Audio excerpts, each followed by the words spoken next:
Paul, it's an honor for me and for all of us to have you here today. I think we all recognize that you have been one of our country's great public servants. So thank you for giving us this opportunity to ask you your opinions on some of the important issues in Federal Reserve history during your years in the Treasury and then at the Fed. I'll ask some questions for about half of our time, and then we'll open to the group for other questions. Let me start with your experience at the Treasury Department. President Nixon suspended gold convertibility in 1971, and that led to the collapse of the Bretton Woods arrangement. So I have three questions about that. First, what was your view at the time about the desirability of that policy? And in retrospect, what was your view? Or did we not have any choice about it at all? Exchange rates at the Smithsonian, but it was not a very reasonable outcome from my point of view, because I didn't think the change in exchange rates were big enough to instill confidence, and the United States didn't accept any responsibility itself by way of any kind of convertibility to support it, so the foundation wasn't there for a long-lasting solution in my view. But my thought always was, we'd do this, and then we would redesign the international monetary system. President Nixon had no interest in redesigning the international monetary system, I think it's fair to say, nor did Mr. Connolly have much interest, which led to, I think, a more unsatisfactory situation internationally where it was easy to make the impression that we were being irresponsible. So given that you didn't get the second part of what you were hoping would happen, does it still look like the right decision in retrospect, or, as you say, there was really no choice, you couldn't negotiate something different? Well, I think that was the right decision. The question was what happened afterwards, and the whole international exchange rate situation got out of hand. Federal Reserve policy, in my view, was not particularly credible at that point. I was in the Treasury. Every time I went on a trip abroad, I would try to get Arthur, don't ease up while I'm abroad anyway.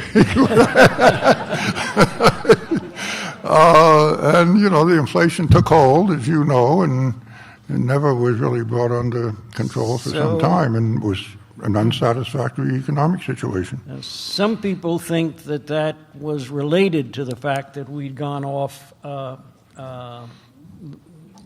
gold convertibility. So how much do you think that actually contributed to the inflation that happened in the remainder of the decade? Well, I didn't think we had any choice about the gold convertibility. I suppose, you know, we could have devalued, as we did eventually, and then tried to defend a new thing, but it didn't have enough credibility to do that. But I think we didn't accept any kind of constraint during that period, the early 1970s. And the exchange rate fell abruptly at one point, or at several points, and we never had a reaction until late in the decade. And I think there was a lack of discipline that would have been useful at the time, which was not recognized and wasn't acted upon. So let me move forward to a later time. When you moved from the New York Fed in 1979 to become chairman of the Board of Governors, consumer prices by then were rising at more than 10% a year. And you decided to push short-term rates up even higher than the rate of inflation, as we heard earlier this morning. The market pushed those rates up. Absolutely. with a little facilitation from folks on Constitution Avenue. Anyway, that succeeded in bringing inflation down to 6% in 1982, 3% in 1983. So I've got several questions about all of that. First of all, why do you think inflation had gotten so high at the end of the 1970s? Well, I guess I have to say that Federal Reserve policy contributed to it, but there was the oil crisis in the early 70s and then repeated again in the later 70s. You know, it made a profound impression on me, if nobody else, that Arthur Burns in his valedictory speech was entitled The Agony of Central Banking. And it was a long lament about how in the economic and political setting of the times, the Federal Reserve, by extension presumably any central bank, could not exercise enough restraint to keep inflation under control. It was a pretty sad story. And, you know, if you were going to follow that line, you were going to give up, I guess. And I didn't think you could give up. And if I was in that job, that was the challenge. As other chairman of the Federal Reserve know, they inherit a certain challenge. So some people thought at the time that it was just going to be too costly in terms of lost GDP and higher unemployment to get down from where inflation was at that point down to low single digits. So I think there was a recommendation, at least among some academic economists, to stop further increases in inflation, but not to try to bring inflation down, because that would be so costly. Well, the favorite word at the time, which was very popular within the Federal Reserve, but I think probably popular in the academic community generally, was gradualism. I don't quite remember, they said don't bring it down at all, but, you know, take it easy. It'll be a job of, I don't know, years, decades, or whatever, and you can do it without hurting the economy. I never thought that was realistic. The inflationary process itself brought so many dislocations and the stresses and strains. You were going to have a recession sooner or later. The idea that this was just going to go on indefinitely, and inflation rate got up to 15%, and it's going to be 20% the next year. And I mean, one little story, I think of all these stories, but shortly after we began this, somebody, I think Arthur Levitt, who was the head of the American Stock Exchange, brought in some businessmen, they tend to be small businessmen, to talk to me at the Federal Reserve, and I had them for lunch, and I gave them my little patter about it's going to be tough, but we're going to stick with it, and the inflation rate's going to come down, so forth. And the first guy that responded said, it's all very fine, Mr. Volker, but I just came from a labor negotiation, which I agreed to a 13% wage increase for the next 3 years for my employees, and I'm very happy with my settlement. I always wondered whether he was very happy 2 years later on. But that was symbolic of the depths of, he was happy at a 13% wage increase. Because he managed to get a real wage decrease. That's right. That's what he was figuring. But did you have a sense of what the, quote, cost would be? That is, how high was unemployment going to be? How long was this going to last? I had no sense that interest rates were going to be so high. We knew that disappointment, I guess any central banker can be disappointed with this kind of thing. When in October we took the full panoply of measures and emphasized the money supply and so forth, I thought this was all done to convince people we were really serious. That you had already raised the discount rate 2 or 3 times in the space of 2 or 3 months. And the last increase in the discount rate was by a 4-3 vote, and I was a neophyte Federal Reserve Chairman. It was all right with me. I know I have 4 votes. We had to raise it again. I'd still have 4 votes and another 3, but that's not the way the market interpreted it. They said, they're at the end of their string. They can't command a unified majority anymore on the board. So, it's the end of the day for any Federal Reserve restraint. So I decided we had to change the playbook a little bit, and we threw everything we could into the October announcement. And I had this naive hope. I knew the short-term rates would go up, but I thought, we will instill confidence, and long-term rates will not go up. Long-term rates went up too, just about as much as the short-term rates, which was a disappointment. But it showed how strong the psychology was. But the inflation came down, I think, much faster than outsiders, in any case, expected. Remember, the tax cuts that were put in place were based on the idea that inflation would continue to increase tax revenue because of bracket creep. We hadn't ended the bracket adjustment process. And yet inflation, as I quoted a minute ago, was down to 6% in 1982 and half that the next year. So were you surprised at how fast the process worked? I don't know that I was surprised, but I sure was relieved. I didn't know how long that could have gone on.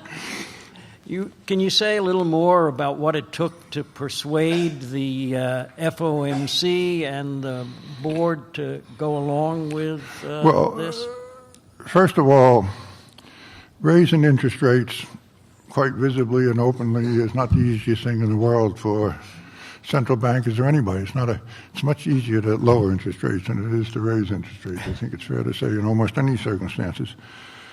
And that 4-3 vote that I referred to reflected something of that reluctance. The Federal Reserve, there had been over some time earlier, 3 or 4 years earlier, there was some pressure in the Open Market Committee to adopt a much stricter money supply approach.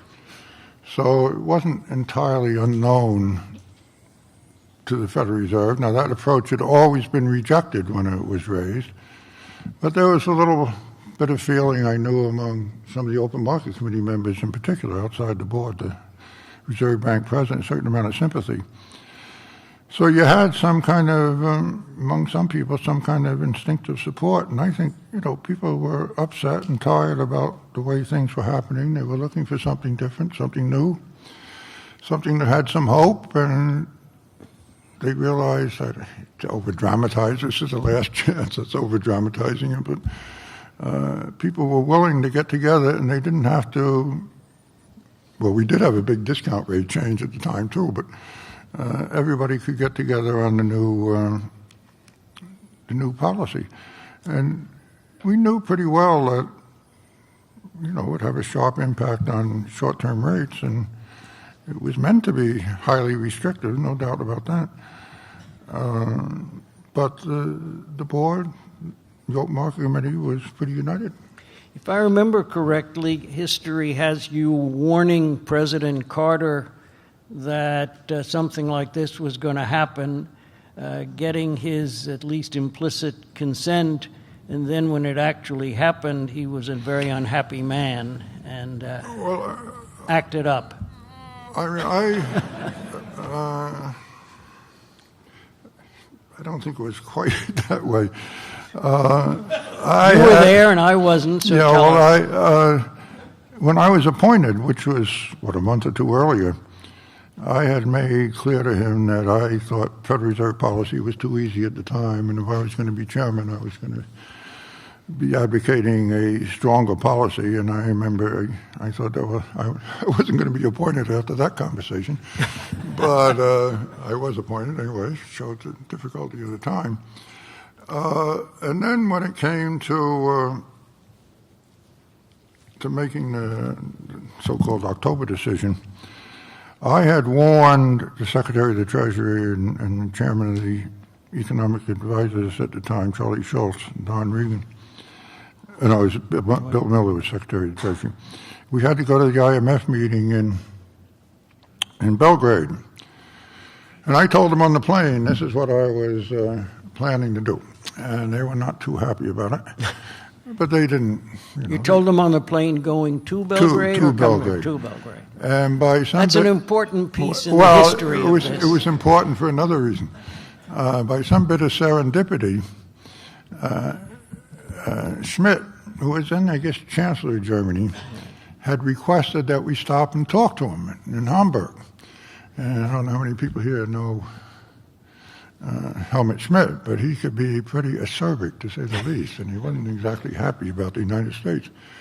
And he sat there and lectured us for about an hour about the irresponsibility of the United States and letting this inflation get out of control, not having tight enough policies, and what was the matter with us. We, the leaders of the world, we better shape up and do something. And I sat there, rather happy about this lecture. But we went to Belgrade, and I was aiming for an announcement later that week. This is probably a weekend, I don't remember exactly, but and the president was informed about it, not by me. May have been a deficiency on my part, but I didn't tell him. I would have told him, I guess, when I got back, but he'd already been told by the time I got back. And he took the position, I'm told, that I don't like it much, but I just appointed the guy, and I'm not going to make a public fuss about it. And there were one or two people in the administration that I knew kind of came to me and said, go ahead and do it. No, that wasn't the unanimous view, but it was not there was no sharp reprimand. There was no. He went on television, though, and he triggered some legal provisions which had some effect. Oh, no. Not then. You are thinking this was a catastrophe, so as far as I was concerned. Remember this. This is relevant for the National Bureau of Economic Research. I resent them. This was later, when interest rates got up to, 20% or so maybe by the end of the year. And Carter announced a budget which was very poorly received, and my reaction, nothing was happening. The Federal Reserve staff kept saying, we're going to have this recession. The recession is beginning. There was no recession. Despite all this, the economy kept rising. And Carter was obviously under pressure, so he triggered a provision in law that permitted the Federal Reserve to put on credit controls. And so he said, I want to put on credit controls. I want to show I'm on the team, sort of, and we're going to go together, and I got to change the budget. I'm going to make the budget more restrictive. And I want to announce there'll be credit controls. And you can do, I guess we were going to tighten policy again. That was all part of the package. You wait to tighten policy. And we'll announce the credit controls. So we didn't like the idea because expansion of credit was not a problem at the time. And we didn't want to get in all the mess of managing credit controls. We thought it muddied the picture. But I felt, I didn't like it. How can we rebuff the President of the United States who's asking us to put on credit controls? Theoretically, we could have said no, but he managed to ask you on television. Well, I guess maybe he did. So it was not a secret to the American public that he had that view. Anyway, this was a phenomenon engraved in my mind. So we decided, all right, we'll put on the most modest controls we can think of. We will not put on any control over anything to do with housing, which is the biggest source of credit. I think we exempted automobiles. There's nothing the matter with automobiles. So the only thing that was left was, in those days, it was of some importance, single payment kind of consumer credit that was not, installment credit that was not related to housing or cars. It was not a very big area of the market. But we said, okay, you're going to have a reserve requirement. And credit cards. If credit cards exceeded past peaks, you would have a reserve requirement. And we did that knowing, but now in March, the peaks in credit card use comes in November and December, and we were way below it. So there was no possibility that this was going to become effective for some time. And this was all announced at a big White House ceremony.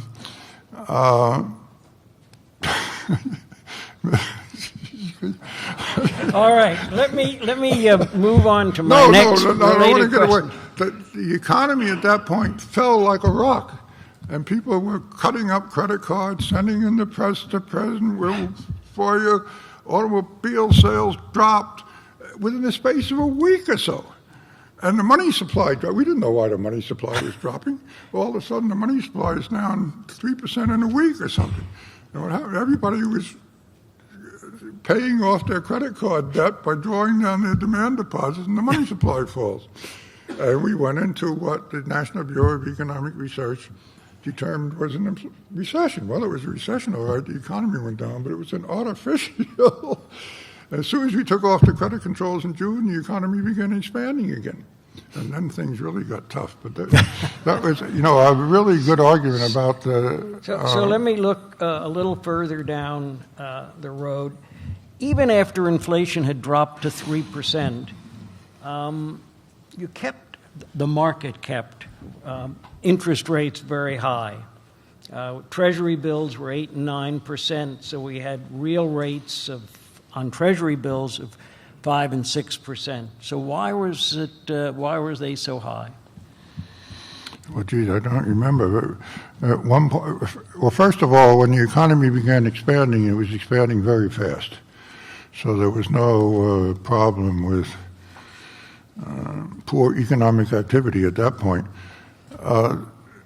You had the potential banking crisis of Continental Illinois and this little bank in Oklahoma that went bust, but it sold a lot of loans to Continental Illinois and other banks, and there was the threat of a banking crisis. And when Continental got in trouble, that had an effect on bank, overnight bank lending. And that kept for a while, that was during the election period actually, it kept interest rates higher than we anticipated and really higher than we wanted to. There was quite a debate on the board at that time whether we should react to what seemed an artificial increase in interest rates by easing our policies or whether we would tough it out. And we finally did ease a bit. This is what are we talking about, 84, I guess. But you still have very high real rates, short real rates. But was it a concern about inflation coming back? I think it was just, I can't put myself back in that position. I think we were totally satisfied with what the economy was doing. And why would you still had some inflation. Why would we be easing up when the economy was expanding 6 or 7% a year? Okay. We're getting back to where we were. Everything was fine.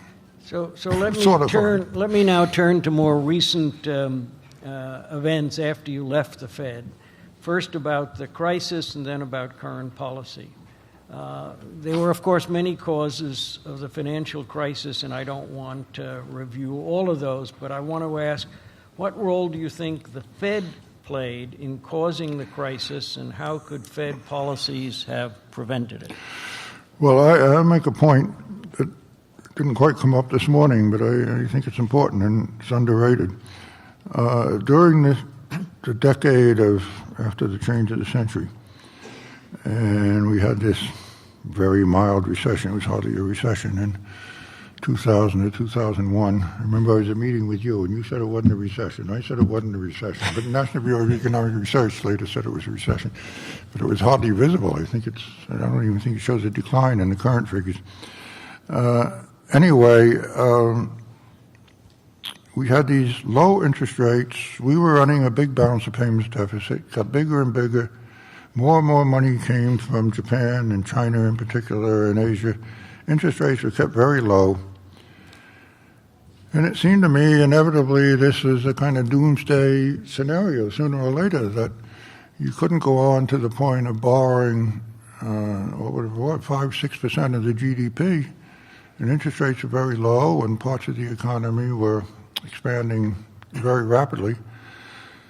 And what to do about it? I mean, I made a speech about it once. I didn't say anything except we got to make sure we maintain price stability. I didn't directly criticize the Federal Reserve at the time because I wasn't sure. I mean, I would have been happy if it had been a little tighter, frankly, but I didn't think that was going to cure the situation because it was really an international monetary problem, that there was no discipline on either the United States or on China to take, and nobody even raised the question. And it all ended up very unhappily. So that kind of fed the boom in the United States, and I think the Federal Reserve and other banking regulators did not catch up with this. I don't know whether anyone ever would, but they didn't. And it got out of hand and collapsed in a way that I wasn't anticipating particularly, but it did it. I had no idea myself. I'm just sitting around how big the subprime mortgage problem was. I mean, it startled me when I mean, you remember these little personal incidents. I was at some meeting where I was asked to comment on the U.S. economy, I guess in the spring of '87, questioned, what about that mortgage market? And I said, I don't know much about that mortgage market, but I can't believe the financial system is so weak that this minor business in the mortgage market would upset it. And I got back, I called some friends in the Federal Reserve, how big is this subprime mortgage thing? I must commit, the answer I got from the first was, I don't know. And then they called me back later, and they told me, well, it looks like it's over $1 trillion. I had no imagination that the subprime mortgage thing was over $1 trillion. And it was a phenomenon of, 3 years maybe, from basically a standing start. In 3 years, it was $1 trillion. And obviously that was kind of the focal point of the crisis when it finally came. But this banking regulation stuff is very hard to deal with, but I think there had been a relative lack of interest in it, which was unfortunate. Let's talk for a moment about the Volcker Rule, which I remember you're saying at the time. That's my favorite rule. It's your favorite rule. Well, if I had a rule named after me, that would probably be my favorite rule as well. I was at an international little meeting in last weekend, and somebody had a paper saying that was the most important part of financial reform. I have never said that, but she said it. So that was my question. How important was proprietary trading, which I take it is the essence of the Volcker Rule? How important was it as a cause of the crisis? Well, I don't know where I'd rank it as a cause of the crisis. It was a contributing factor in the sense that led to a lot of, once the crisis started, the exposure on proprietary trading and money market funds and hedge funds.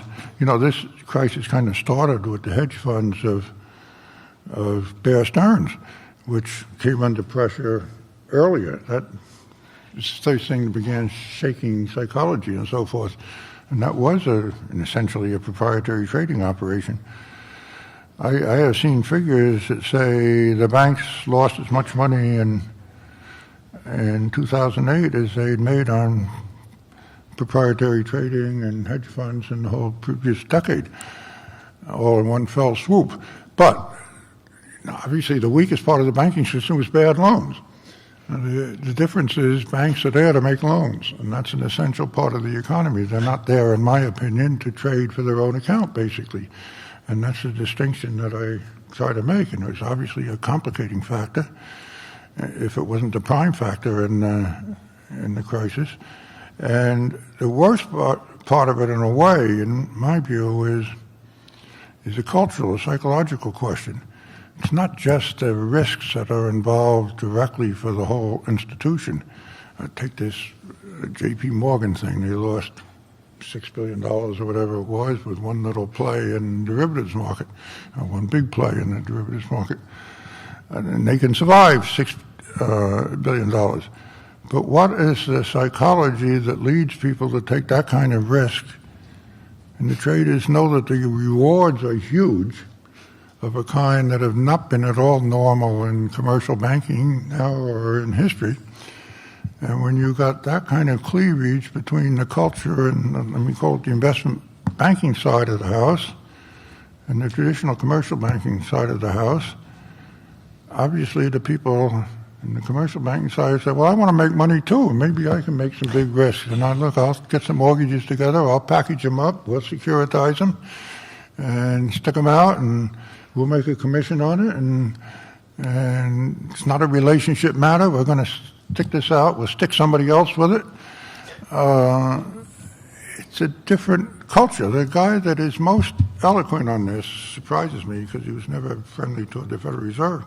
It was John Reed, head of Citibank at the time, and he was a leader in commercial banks going in the investment business. They bought Solomon, you may recall, and Solomon, that subsidiary, went bust later. Not too much later, but it was part of Citibank, so nothing happened. But he is very vocal. Mea culpa, we made a mistake. It destroyed the culture of the institution. And that's my major worry about it. Another thing you've worried about are the size of the big banks. And if I remember correctly, you were in favor of breaking up the big banks. The administration, is that true? Well, I don't know what time you're talking about, but, when I left the Federal Reserve... No, not when you were at the Fed, no, during this crisis. Oh, during the crisis, no. I never took the view to break up the big banks. I wanted to limit their size, which I guess is in the law someplace, not very effectively. It's a lack of my imagination or something.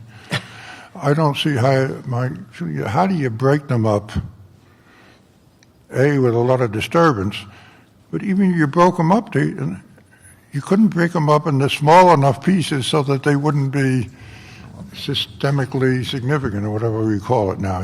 You break up J.P. Morgan in half, or Chase in half, or same bank, another bank, Bank of America. You slice them in half, and they're not $2 trillion banks; they're $1 trillion banks. They're still too big. So that view, which I've heard attributed to you, shouldn't have been attributed to you about breaking up, wanting to break them up. No.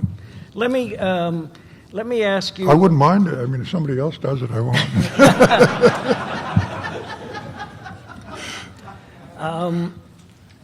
One of the questions that came in, let me read. The high interest rates of the early 1980s caused severe debt problems in emerging economies. Yes. Were you surprised by this? And what options did you consider to deal with it? It's an interesting question.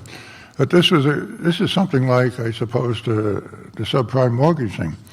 The 70s were characterized by a lot of liquidity growing out of the oil crisis and the excess money that the Arabs had and all the rest. And that money was flowing through the big banks to Latin America in a way that arguably looked unsustainable. Arthur Burns, to his credit, was the Paul Revere on this thing. He go around and make speeches. This can't continue. It shouldn't be continued. We ought to do something about it. I was in New York Fed then, and we tried to do something about it, which was totally ineffectual, I must say. But it went on, and nobody was willing to say, if you did something that was really effectual, if that's a word, you would have had a crisis in Latin America if you shut off the flow, so nobody much wanted to be all that aggressive. And then finally, but through natural occurrences, interest rates had gotten very high, but I don't think it was just the high interest rates. The banks suddenly stopped lending to Mexico. So you had a crisis. And once one stopped, they all stopped. It was an interesting question of phenomena. This has been building up. The figures were known. The president of Mexico then, left-wing guy, was being told by his own finance minister and central bank governor, we ought to stop this or slow it down. And he sent some people around to talk to foreign banks and say, is this a problem? They all said no. This was in the summer of 82. Summer of 81 it would have been. Because now we come to 82. So he said, he got rid of the finance minister. It wasn't get rid of the borrowing, got rid of the finance minister. It's true. And the borrowing continued until the winter when a couple of banks stopped lending. And, Mexico ran out of money. So what do? You had a big crisis. Now, the high interest rates contributed to that, but it didn't make, that they hadn't been in effect all that long. And, it was a problem. There's no question the high interest rates aggravated the problem. So what were you going to do? You were going to conduct an easy money policy and go back on all the policy you'd undertaken to try to save Mexico, which wouldn't have saved Mexico anyway. So, now we did save Mexico, but but by other means. It wasn't just Mexico. People forget, and this is a commentary on age. This was 82. How many years ago is that? 2 years ago. I hear all this talk about crises. Nobody ever remembers the Latin American debt crisis. Memories only go back to somehow the banking crisis in 1990. It didn't make the leap back to 80. The big U.S. banks and some of the big foreign banks had more exposure to Latin America than they had capital. So it wasn't something you could just say, okay, knock off the loans by 50% or something, everybody would be happy. They all would have been bust. So you look for other approaches, and it took a decade until Mr. Brady came along and settled it all. Let me move even more current. After you left the Fed, the board adopted, or Congress mandated, the dual mandate, and the board has set quantitative goals for inflation and unemployment. So if I remember, in your time, there were no such specific goals, and you would say something like the job of the Fed is to achieve price stability. Right. So I remember that. So I excise the word gradually every time. So my first question is, what's your opinion of the dual mandate? I'm against it. You're against the dual mandate. So want to say a little more than that? Well, I think it confuses the situation. In the Federal Reserve, the danger for the Federal Reserve now is that implicitly or explicitly, given the circumstances, it has acted and is asked to act in an extraordinary way. And it implicitly kind of gives the impression that the Federal Reserve has the keys to the kingdom, that they can achieve price stability and low unemployment at the same time, and no matter what the budget is, and all the structural problems in the economy, and the dislocations in the economy. Monetary policy will solve all problems. I think that's a bad message to give, because I don't think it's right. I don't think it's possible anyway.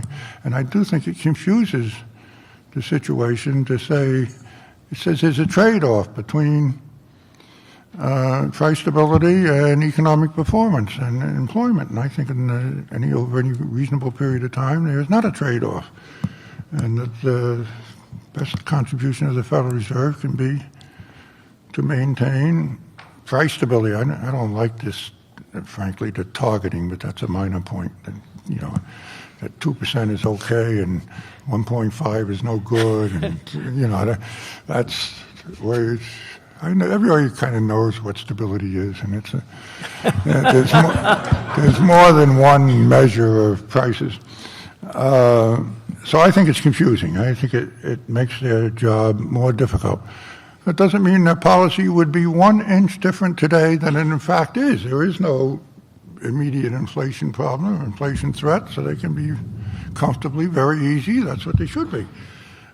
So it doesn't imply any difference, actually, in current Do you see policy. there's any political possibility of moving away from the dual mandate anytime in the future? I think if the Federal Reserve stopped talking about it, nobody else would talk about it, and the Congress doesn't pay any attention.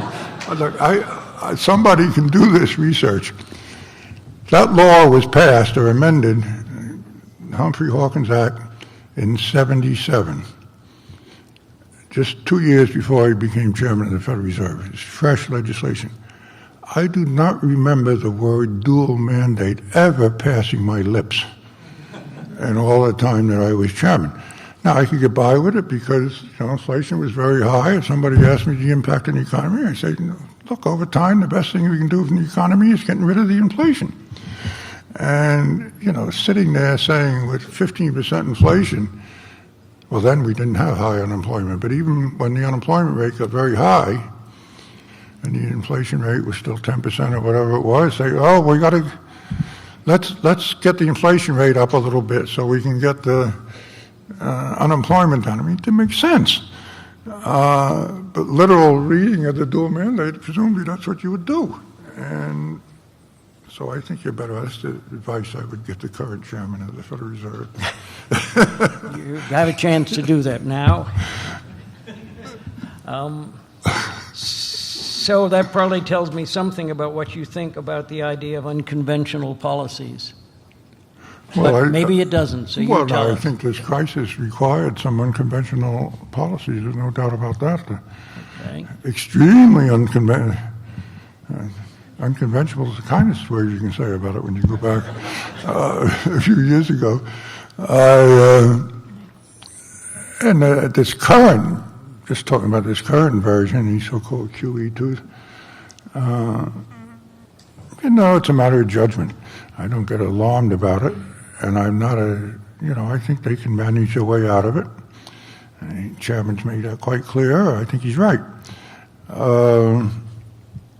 It does have dangers of speculative, it's got pluses and minuses. And the pluses I don't think are very large, and the minuses don't seem to be tremendous right at the moment either. But, since I can say it, if I was conducting these policies, I don't really understand why we're paying interest on excess reserves when we're worried about getting interest rates as low as possible.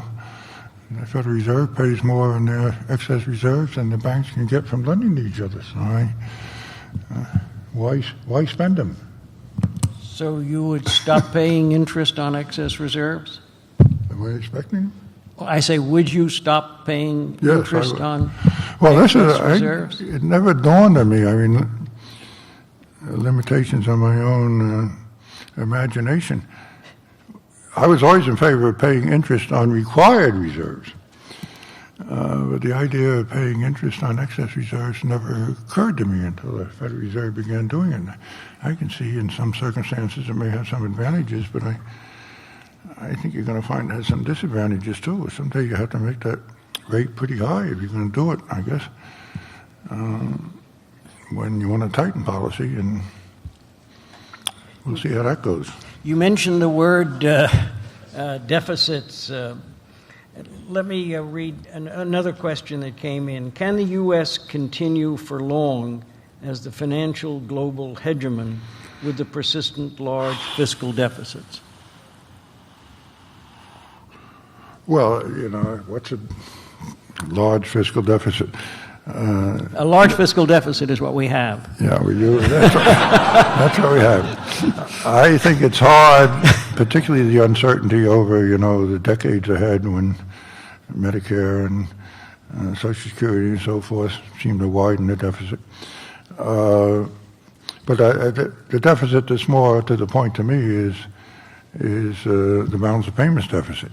I think we're back, in a way, in the Triffin dilemma, which I guess was not mentioned this morning, that we were in a position in the Bretton Woods system that with the other countries basically wanting to run surpluses and build their reserve positions, the reserve position of the United States inevitably weakened to the point we no longer could support the convertibility. Now you don't have a convertibility anymore, but how long can we expect as a country or a world to support how many trillions of dollars that the rest of the world has? Well, so far, so good, and the rest of the world isn't in very good shape.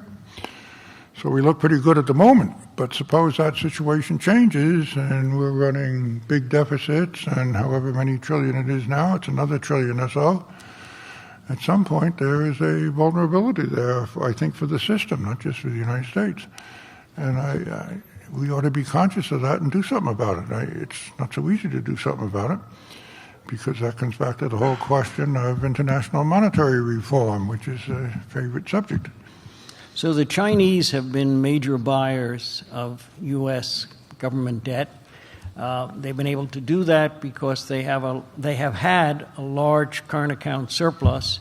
That surplus has come down from 10% a few years ago to less than 2% now. Right. If they pursue the policies they say they're going to pursue, it could easily disappear in the next couple of years.